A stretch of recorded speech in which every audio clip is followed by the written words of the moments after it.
Hey, it's Mazzy. This is the Music Stupid number 48. I haven't done one of these in over a month since my travels to San Francisco and to Austin recently. Hope you watch those, and if not, seek back on those location on the road music-related journeys, record-related journeys.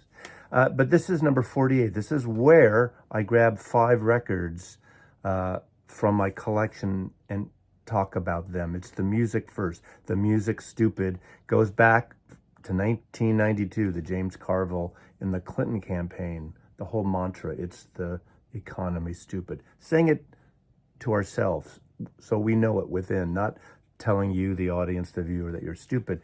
But I was kind of reminded about this today because there's a video I'm going to link below. If you don't know Darko Audio, he's in...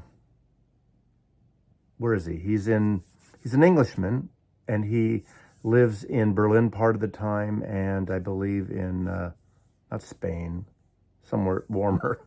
So when it gets colder in Berlin, he's somewhere warmer.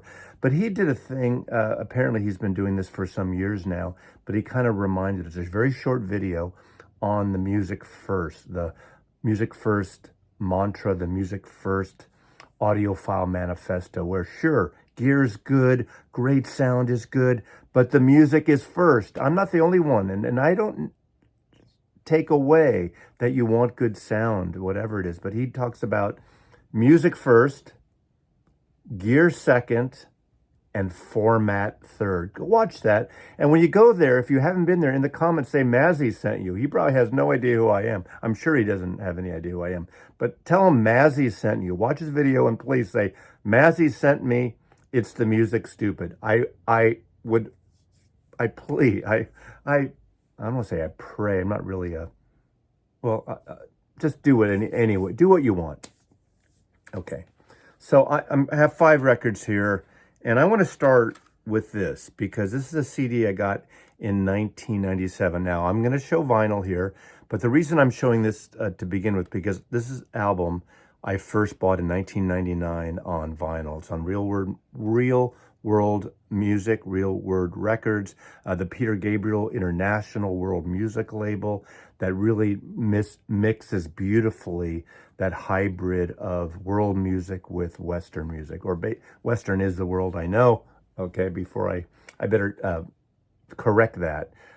It's that thing of foreign language music when there is vocals with Western-based English, that whole fusion of things. And this is the Ananda Shankar Experience and State of Bengal, Walking On. This is a fantastic record. And last weekend at the Austin Audio Show, I found it on vinyl. I never knew it came out on vinyl. I realized a lot of these records during the CD heyday came out in Europe on vinyl, in Germany or the UK, and that's where this is from, probably Germany, but doesn't matter. It's a 2 LP set equivalent to this. Now, this record came out in 1999, not long after Ananda Shankar died of a heart attack, of a heart failure. And this is a wonderful record. Now, I played this last night, and I friggin' blasted this. Now, whatever format you get this on, it's probably easier to find this probably in used bins or online, fairly cheap. I think I paid $30 for this.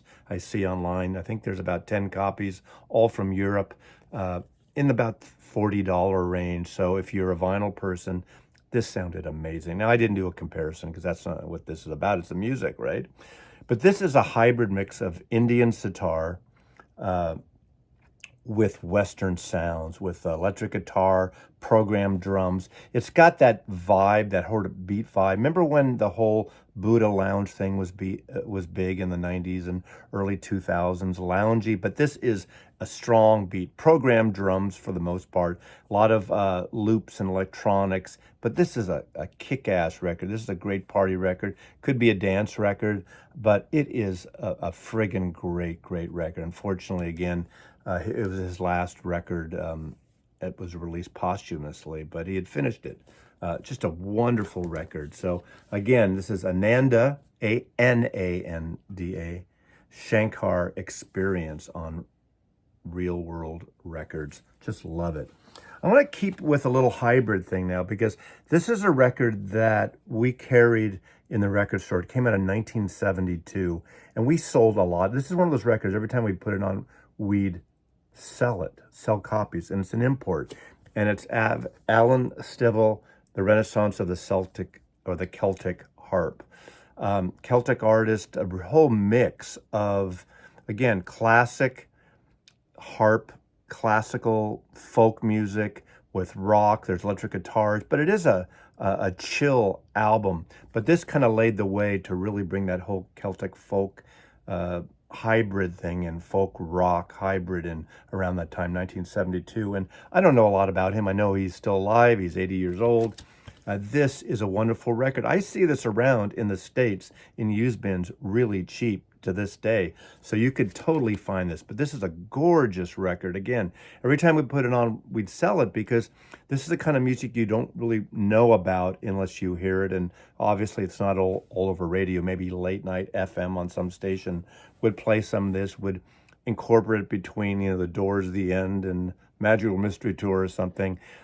With some Ravi Shankar music. So it would be a nice, really wonderful hybrid. It's more of a chill record, but there's choirs on here. He was 28 years old when he made this record. Again, 1972, Alan Stivell. This was on the Philips label. This is a UK copy, and this is a copy that I probably got this in 1974 or 1975 when I was introduced to it. But a fantastic record. So pick this up. Fairly cheap.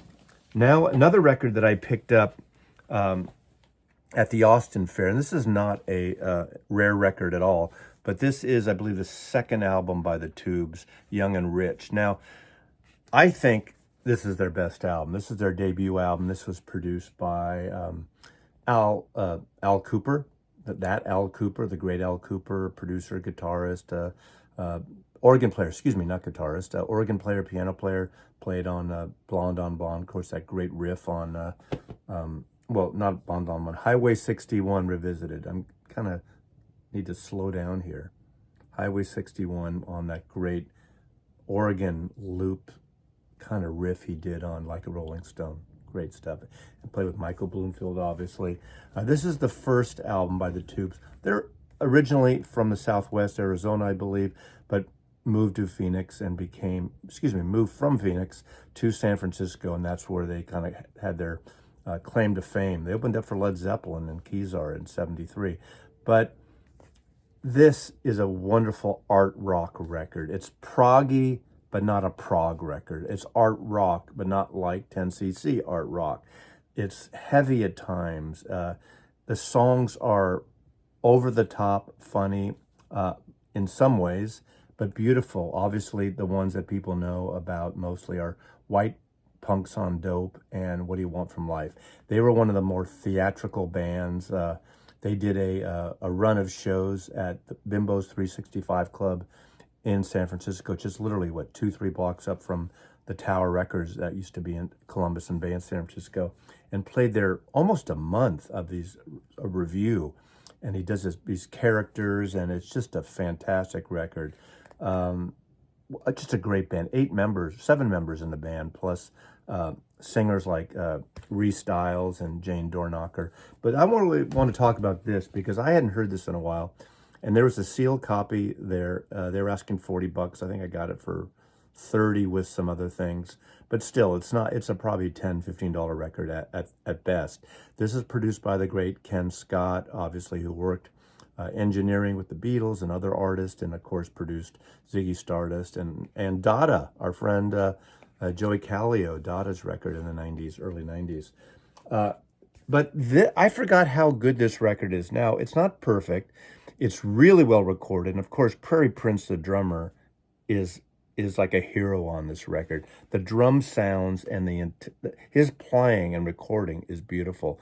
There is a whole essay here by Ken Scott talking about the recording, almost like Nerd Fest here. The technical notes on how this was recorded, how all the instruments were isolated so they could mix them differently, and the drums and bass were first. Now, my only criticism on this, I would like the vocals up a little bit at times. It's not always the case that Fee Waybil's vocals are low, But there's some great stuff on here and a real hybrid of things. Opens up with the Tubes World Tour, a song. You know, they have a little bit of a kitsch, self-deprecation thing in their band. That's really cool. A song called Pimp is on here. Stand Up and Shout is the cover of the old rock standard.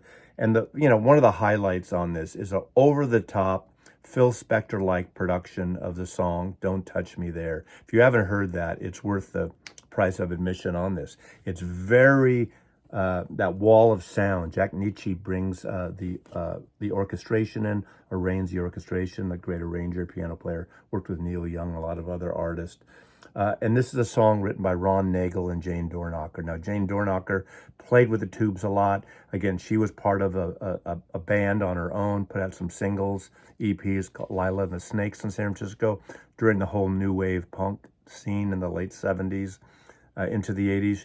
Unfortunately, she moved to New York. She became a traffic person in a helicopter in New York City, and the copter crashed, and we lost her some years ago. But Jane Dornacher was a force to be reckoned with. Great kind of wonderful artist. On this, though, is singing the part with Faye Waybill is a duet. Don't Touch Me There is the great Reese Styles, who was in Lila and the Snakes as well. But a fun, very, over the top, overproduced, but it works, and it's meant to be that way for this record. Slip My Disco, a Bill Spooner, Roger Steen song. Again, remember, during that whole disco period. What year did this come out? This came out, I believe, in, was it 76 or 7? I should have looked that up, but I didn't. And they were really into the whole art thing. Cotton and Prairie Prince were the artists. Really were early in working on a lot of airbrushing, designed these shirts for the Tube, designed the sets, designed the album covers here. But it ends, well, there is a prog-like thing called Poland Hole, Madam, I'm Adam, which is a beautiful prog-like, moody piece of music here. But it ends with Young and Rich, which might be my favorite song because it almost stands out that it's nothing like this. It's sort of a acoustic-based song that builds up a little bit, but it's a slow ending thing. And just the way it's sung and the lyric approach is just really wonderful. So, go on YouTube and listen to Young and Rich by the Tubes on here. Again, it's not really representative of the rest of the album, but the way it's recorded, there's a certain a softness to it, but just a beautiful, beautiful song. The Tubes, Young and Rich on A&M Records.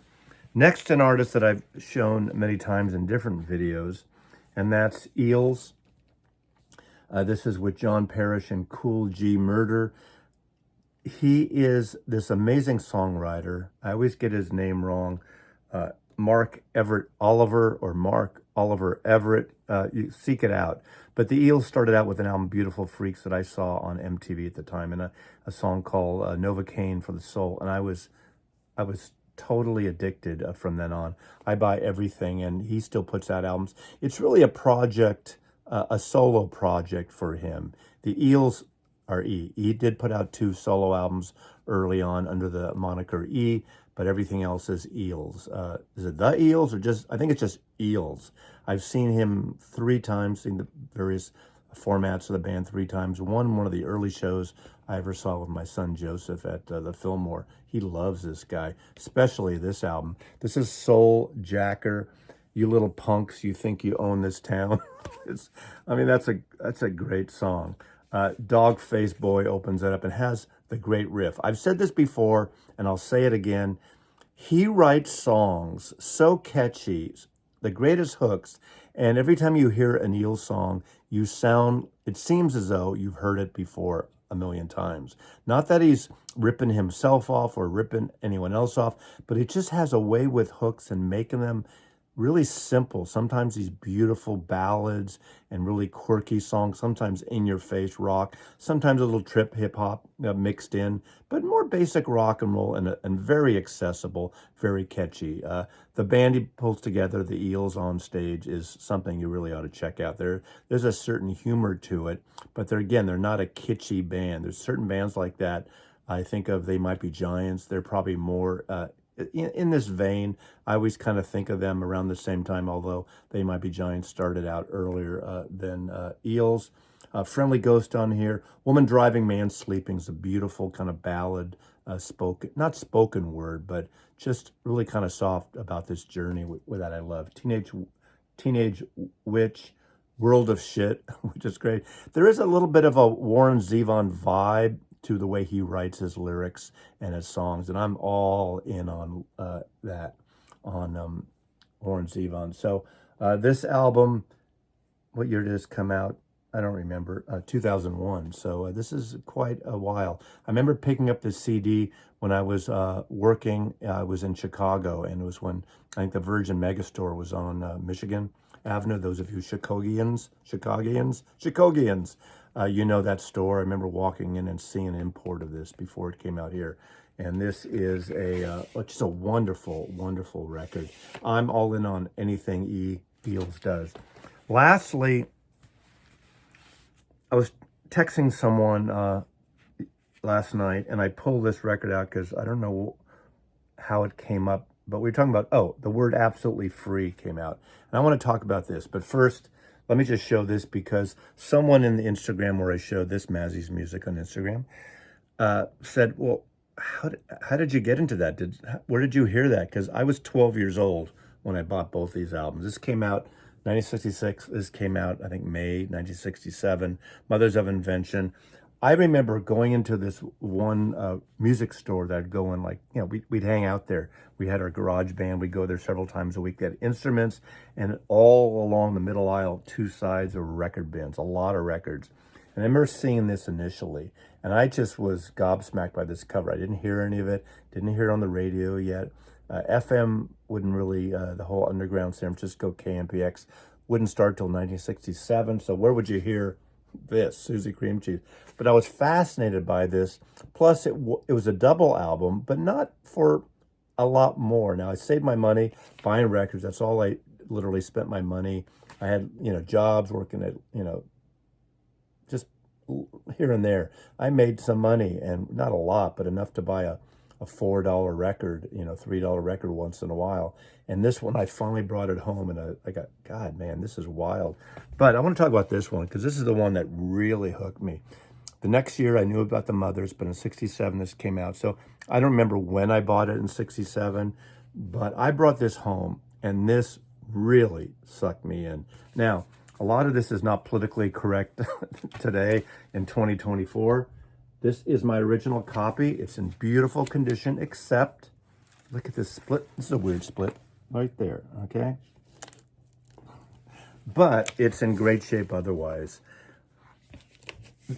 This is a stunning piece of work. Now, I don't remember exactly what I was thinking, but I'm 12 and a half years old listening to this record, Absolutely Free. And I, to this day, seem to know every little bit of it. When I played it last night, I knew the next thing was coming. I knew what was happening. I could recite half of it or more of it. Absolutely Free, the complete libretto. Send as much money as you can, $1 minimum. Opening up with Plastic People, what a great thing. I mean, he had his pulse. I mean, he knew what was happening in the world, the commercial world. He would parody after the Sgt. Pepper a little bit in the hippie movement in San Francisco, what was going on, and we're only in it for the money.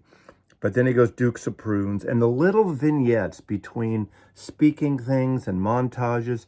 And there's I playing it last night, I think, God damn, there's some free jazz stuff on here. And I had no idea. Did we call it free jazz back then? I certainly didn't know what free jazz was, and out there jazz. Colony Vegetable. Of course, when you're a 12 and a half year old boy, you love the comedy, and you love the kitsch, the humor in this record. Just so beautiful. American Drinks, Uncle Bernie's, Son of Susie Cream Cheese. Now, Brown Shoes Don't Make It was always one of my favorites. I just love the riff on that. Then it slows down. It goes all into all these weird montage things. Now, the whole thing, I mean, the thing they talk about, if she were my daughter, I'd, cover my daughter in chocolate syrup, only 13, and she knows how to nasty. We're talking some weird shit, stuff that wouldn't be accepted today. But this is a friggin' great piece of art. Apparently, my friend Tom Rashawn, I didn't realize it, maybe I just didn't read it, that Zappa designed the cover, did the whole ad on this cover. What a cool cover. Verve Records, great record. What a wonderful, wonderful record. This album now, top 40 radio, will never play it. God damn it. What a great, the original Mothers of Invention. There is a video I did a number of years ago just showing my mother's. Search Maslov Mothers or Mother's Day. I forget. I think it was a Mother's Day special. I just showed my mother's Zappa catalog. Because I bought, after this, I pretty much bought almost everything as it came out. But ending up, this is the Music Stupid with Absolutely Free. What a great record. So thanks for watching. Really appreciate it. Mazzy loves you. And click the link below and go to Darko's. Watch that. And remember, tell Darko, it's the Music Stupid. Mazzy sent me.